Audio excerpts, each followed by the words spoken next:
All morning.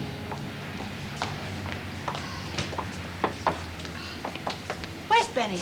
I sent her some coffee. Oh, terrific. He doesn't get in till 11 o'clock and you send him for a coffee? Look, hang about. He's had some real bad news. We all have bad news. No, this is really serious. What? His landlady, Mrs. Price. Yeah. She's dead and Benny found her. Oh, no. He's had the whole lot. Police, ambulance, you name it. That's why he's late. Oh, poor love. Yeah. It's a bit funny, though, isn't it?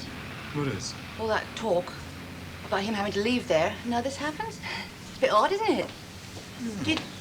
Listen, where have you been? Oh. I don't think I can say that any simpler. Oh, I've been on the forecourt. Doing what? Gambling. You know, wine, women, and song. I've been looking at that Cortina you got out there. Yes, well, you can't afford it. I was just wondering if you could let me have it for a week or so. What? Well, I gotta have wheels, you know. What's wrong with your car? Oh, I don't know. It's on the blink. What's the matter with it? Well, I'm not sure. Well, the symptoms, Sydney. Well, it's getting old, like all of us, I suppose. This morning, for instance, I had to knock Maeve up out of bed to give me a bump start. That can't go on, can it? I don't want to let you down, kid. So, bud, come on. Yeah, all right, all right. Ah, you're an angel. What are you, kid? I'm an angel. I'm also a fool. Listen, when Benny does get back, get him to vacuum that Mini, because they're picking it up at lunchtime. Okay, well, come. I mean, he's okay, isn't he? Well, you'll be okay. Just get some hot coffee in and he'll be fine, don't worry. Right. Oh, and listen, you two, I have heard a rumor that Eddie's trying to hire a car. Well, it's not on. Not with his record, so just steer clear, yes? He's already tried. Put his feelers out here. What did you say? I turned him down, of course. Good. And Sid, I wouldn't put it past Eddie to try it on you as well, so you give him the same answer. Yes, please? Yeah, Thank you. No bother. No bother at all. Dick, so slightly dab it with soap and water. Right. Hello, Jill. How was your dinner? I didn't eat in the motel last night. I know. The whole motel knows. You were, as the saying goes, conspicuous by your absence. I had a sandwich at the airport. Well, you were remarkably well-dressed for a sandwich. Look, I was seeing my daughter off. What's it to you? Not half as much as it was to Adam Chance, I'd say. Here's some phone bookings that have come through for lunch. When you stand a man up, you really make a good job of it, don't you?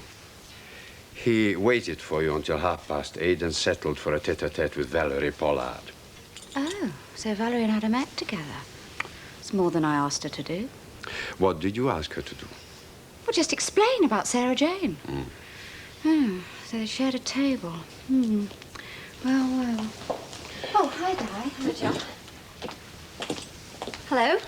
Good morning. Have you got a minute? Mm-hmm. I'm seeing Mr. Pollard tonight. Don't you think it's excessively early? Eh? Oh, well, I thought he was a bit early, actually. I didn't expect his decision till next week. Yes, well, I have things to do. No, come on, Paul. Don't give me a hard time, please. I wanted to talk to you. You see, Mr. Pollard is bound to be telling me the sort of job I'll be doing, and, well, I wanted to ask you, straight up, do you think that you and I will get on? Professionally, I mean. In what capacity? Me as your assistant dining room manageress. I should be able to get on with anyone professionally, Diane, provided the person appointed to the post did their job satisfactorily. Oh, goody. Then you've got nothing to worry about, have you? Haven't I? So, what are we going to do with it? I know what I'd like to do with it. Doesn't waste much time, does he? No, knowing Percy, I half expected him to knock it up himself with a few pieces of 4x2. A few? Looks enormous. Yeah, only joking, love. No, it's going to take up a lot of room. Most of the back garden, as a matter of fact. You know, there's something screwy about all this. Well, I said that from the start. You know, if I put this up and then cement it in, and Mum tells him to get lost, he's going to put in a bill. You're joking? Well, I wouldn't put it past him. No, I'm not going to touch it. He can't leave it there. Oh, why not? Most of it's still outside, anyway. No, let Mum come home from work and find it. Might put her right off. None of this would have happened if we'd taken a bit more notice of her. Treated her to a night out every now and again. How'd you make that out? Practically accused us of neglecting her. Eh? I didn't realise she felt so badly. Oh, Kevin, we're going to have to make an effort, you know. Include her in our plans. I suppose take her on holiday with us.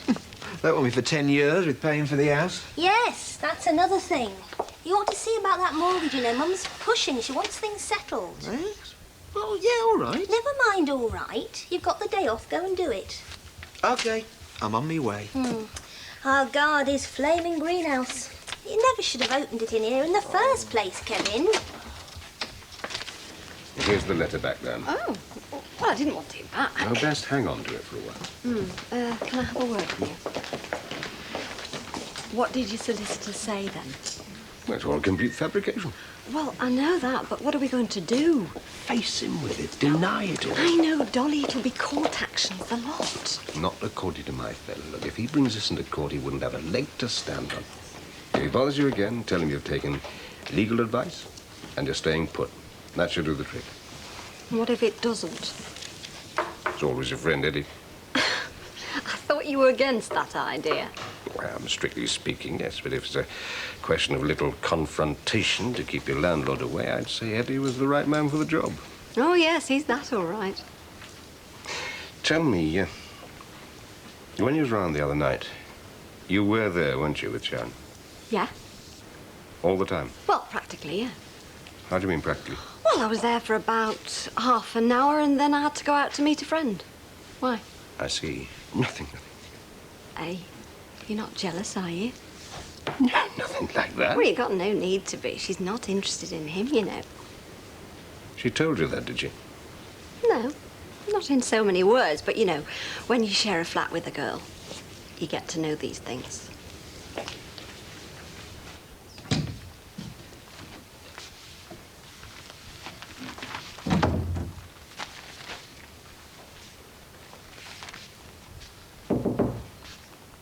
Who is it? All right. Come in, come in.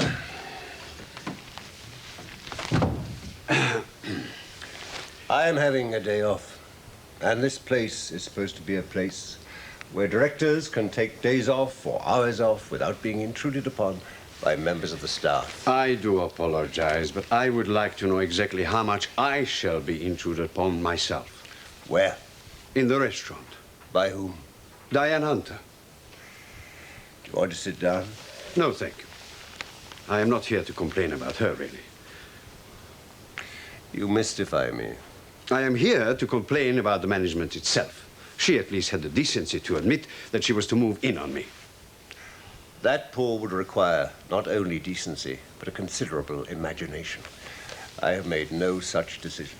Well, then who has? J. Henry? It's not within his powers. Well, then all I can say is that somebody is being very cruel to her. Cruel? Extremely.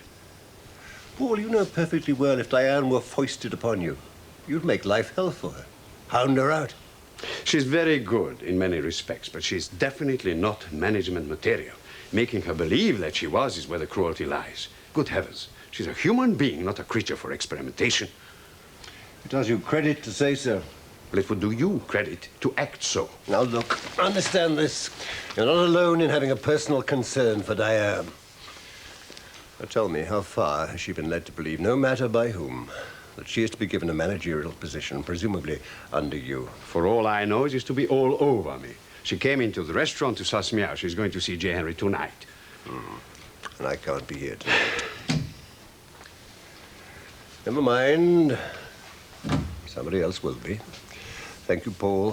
Thank you for alerting me, and trust me. I'll do my very best. Barbara. What was that? That was my promise to Paul that J. Henry will be tackled once and for all about Diane today. By you.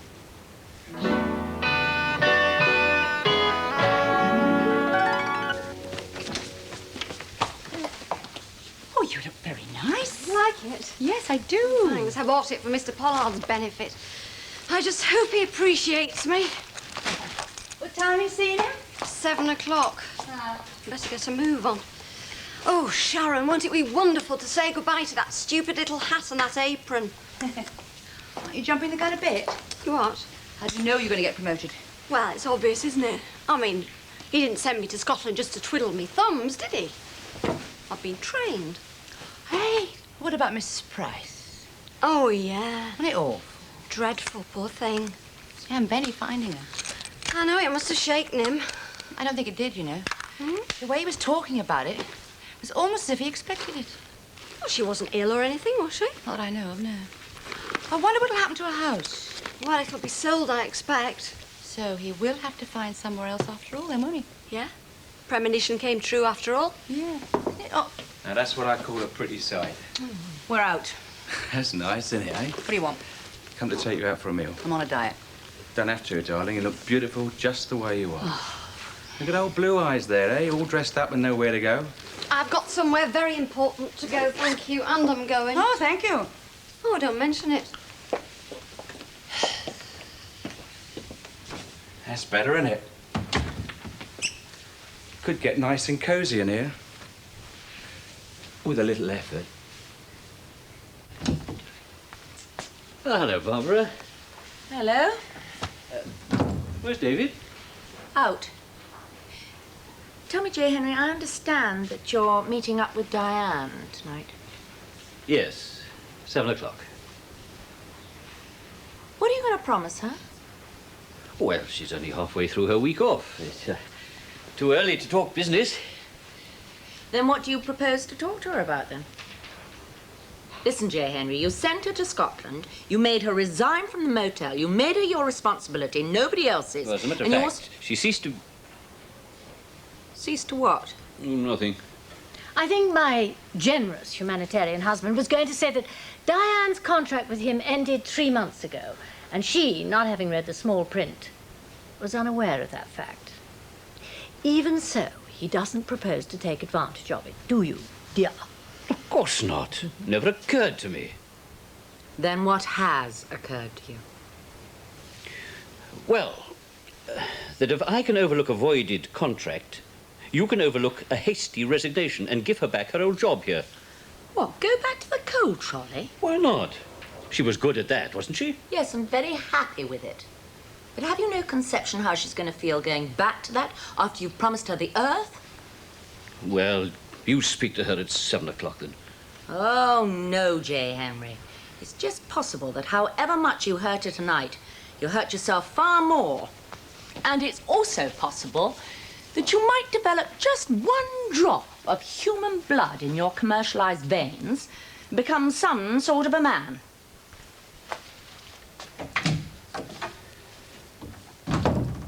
Oh, develop more than 1 drop, Jay. 1 drop takes so little time to bleed. Hiya, fellas. Okay. Has Benny gone home? Yeah, sent him home. It was no good here. He's in some sort of shop or other. Hey, did he actually find her? No, I think one of the students actually went in the room after Benny had this sort of feeling. Really? I mean, she wasn't that old, was she? I mean, she can't have been more than about 60. No. But he knew it was going to happen. He's been saying it all along. Huh? Of course he has. That's why he's been looking for somewhere to live. He knew he was going to move. He didn't know when, though. Yes, he told me that as well. But, are you trying to say that he knew she was ill? He knew she was that ill? I don't think he had a clue, really, how serious it was, but he knew she was. Yeah, sounds a bit spooky to me. Weird is more like it, mate. A tasty pasta, couple of glasses of vino. Where's the harm in that? I can't. Why not? I'm seeing Oliver. Well, give him a ring. He's out on business somewhere. He's just going to arrive. We'll write him a note, Abby. Eddie, try and get it through your thick skull that I actually want to see him. Okay, that's fair enough. And I don't want to see you. I don't believe you. What have I got to do to convince you? I convinced myself, darling, remember? Look, make any moves, sweetheart, and they will not be appreciated. Go away. Now, the thing that puzzles me, Sharon, I mean, what I don't understand is, look, he's not your kind, is he? Eddie, you've only got to look at him, haven't you? Eddie. And he's getting on a bit, isn't he? He's got to be. It's none of your business. Father figure, is it? Oh, how dare you, father figure. Oh, touchy, eh? Touchy. No, Sharon, you're right. It's none of my business. I'll keep your big nose out of it, eh? Yeah. He's got to be a deceptive man, though. Got to be. What do you want about now? Well, he don't look much, does he? Doesn't look as though he could keep you very happy. Don't drag it down to your level, love. Oh, no. You stay up there in cloud 9, eh? Till it evaporates and bit of a fool, I'm telling you then. I don't need this. Look, Sharon, we don't have to mess about, you and me. We know each other too well. Eddie, just go away and leave me to it, eh? Yourself. You heard any more from, what's his name? Dolly, what's it? What? The landlord. No. Ah. Bit near the knuckle, though, eh? I bet old Ollie wasn't too pleased. Immoral purposes. He's seen a solicitor. Oh, is he now? Oh, yeah. That'll help a lot, I tell you. Listen, I know the dolmens of this world. The only thing they understand's a thick hair and a kick up the jacksie. And I'll do it for you. Cut rate. There's only one thing you can do for me, Eddie. That's leave me alone.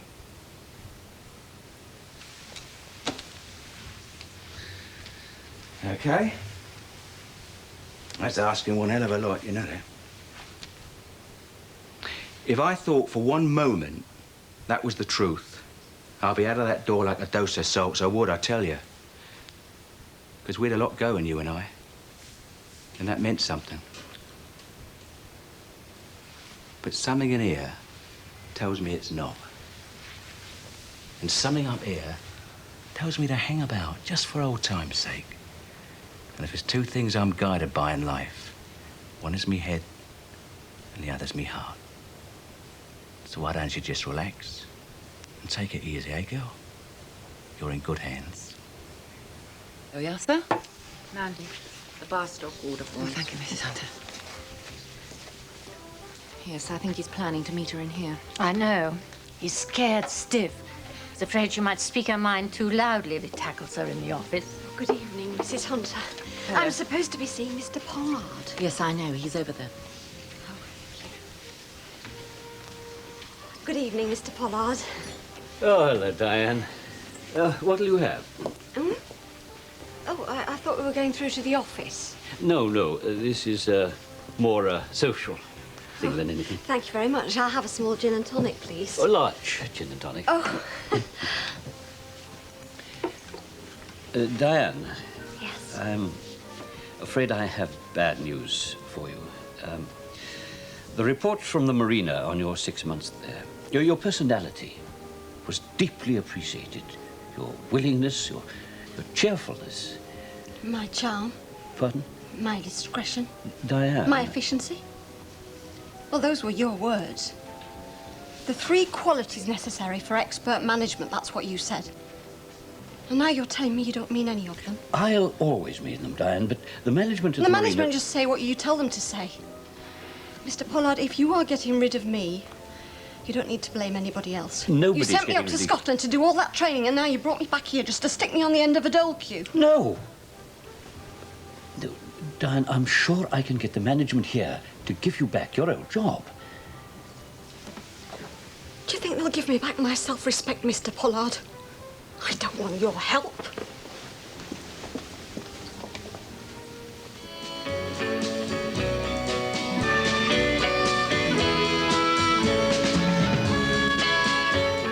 Come on.